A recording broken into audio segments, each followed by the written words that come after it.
So, where are you going to go from here? I know some of you saying, oh, but God wouldn't do that to me. God didn't give me that devil anyway. God wouldn't marry me to God don't put together an unbeliever and a believer. No, you made that choice. You went before God. See? Just like some of you go before your parents now and say, I want to marry Joe and Blow ex-mob, ex-murder. And parents say, well, that's not a good person. And you go marry him anyway. See, you made that choice. There's no holy matrimony like the Catholics say, or God putting together two people. You make that choice. If a man findeth a wife, he findeth a good thing. So it's the man that do the choosing. You women out there need to get yourself prepared for a Christianly man. You men, you need to go find a good woman, a Christian woman. Stop looking around for these floozies like Beyonce, Hoanse, and Halle Scary, and all these fake women. See? Find the beauty within a woman. Stop looking for the wrong thing. You're looking at a Lamborghini shell, but the inside of the motor is nothing. It's full of rust.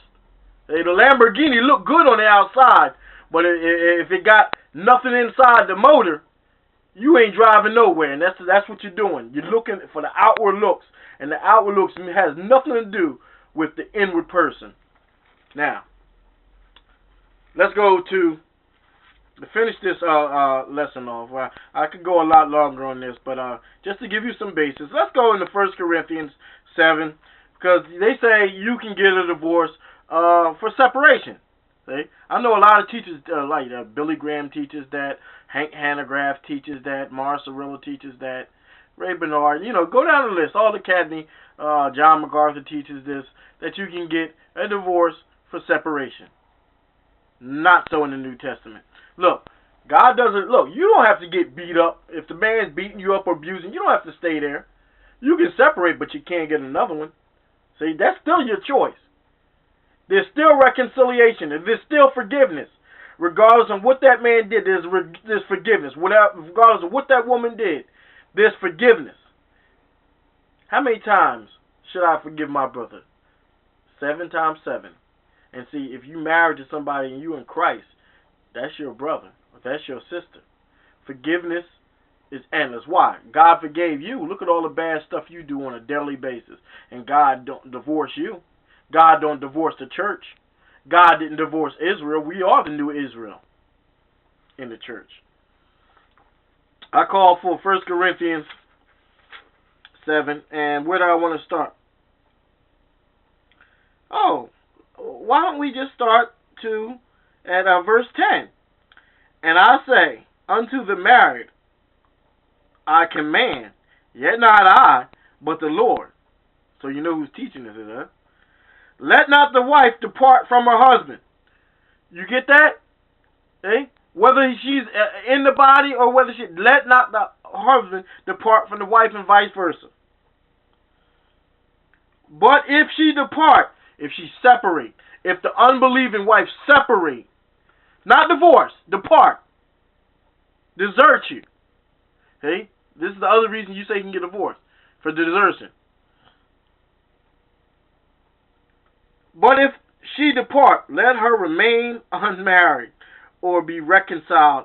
And look, this is how I know it. You say it's just my mouth saying that depart means divorce? Well, you read on because it's going to tell you. Look at the label that they still call the spouse that left. Let's read this. But if she depart, let her remain. Look, if that woman departs out of the relationship, the unbelieving woman departs out of the relationship, she better stay single. Or she's in adultery and she's going to hell. Well, but if she depart, let her remain unmarried or be reconciled. That's her only choice. You can depart, and if you want to be back in a marriage covenant, you be reconciled with your husband. That's your only provision. Stop reading stuff. Stop trying to exegete and eisegete and do all these things and faking yourself out of the Bible. Just read what the Bible say. If you bound by marriage, be bound by marriage. That's why marriage is serious. Marriage ain't for no joke. God set up marriage. God set it up, and it's a good thing if you do it right. Stop following after all these Hollywood people that did marry one day and divorced the next day and got 7 marriages. Stop following after the world. Love not the world, neither things are in it. But if she depart, let her remain unmarried or be reconciled to her husband. And let not the husband put away his wife. Husband can't put away his wife. But to the rest speak I, not the Lord. If any brother hath a wife that believeth not, an unbeliever, and she be pleased to dwell with him, let him not put her away. So if you got an unbelieving spouse and you converted, you're a Christian now, you've been added to the body, and your spouse isn't a believer, and she want to stay with you, you can't put her away. You can't get rid of her. This is what he's teaching here. You're bound. Verse 13. And the woman which hath an husband that believeth not, and if he is pleased to dwell with her, let her not leave him. For the unbelieving husband is sanctified. Don't mean saved, it means set apart. Set apart by the wife, and the unbelieving wife is sanctified by the husband. Else were your children unclean. You see, your children aren't bastards because you have an unbelieving spouse. They're not retarded. They're sanctified also. Not saved, but set apart.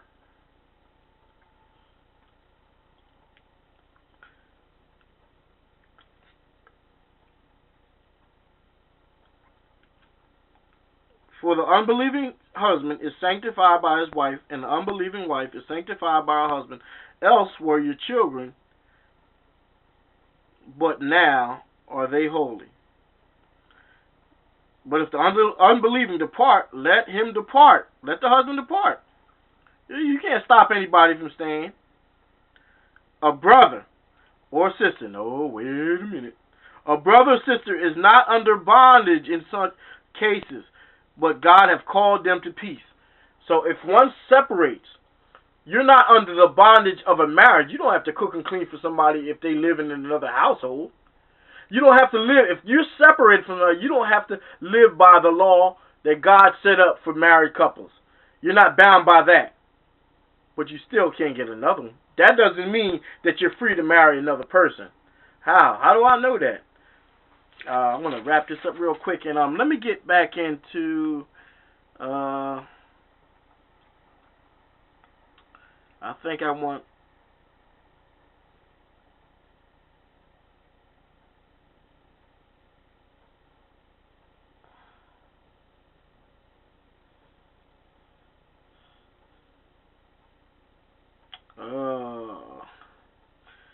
verse 39.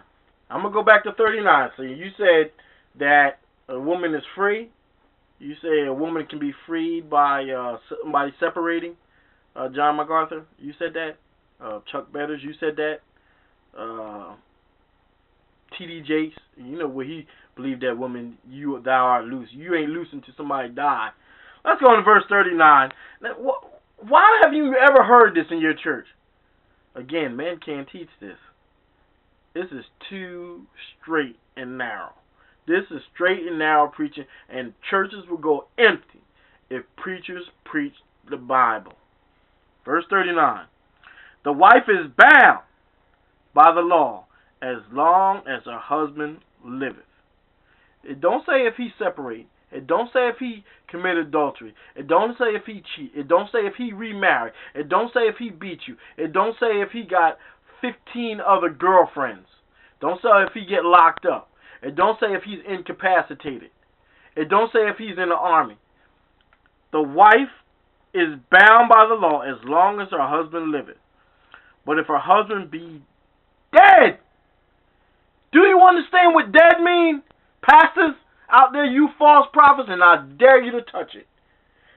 I dare you to touch this doctrine that I have. Any of these videos I made on this, I dare anybody, and there's a challenge that go out with it. You say you can get a divorce? I want it proved. Book, chapter, and verse, just like I gave you. I brought you from the old to the new on this teaching. Dead. She is at liberty to marry another. Thank you, YouTube.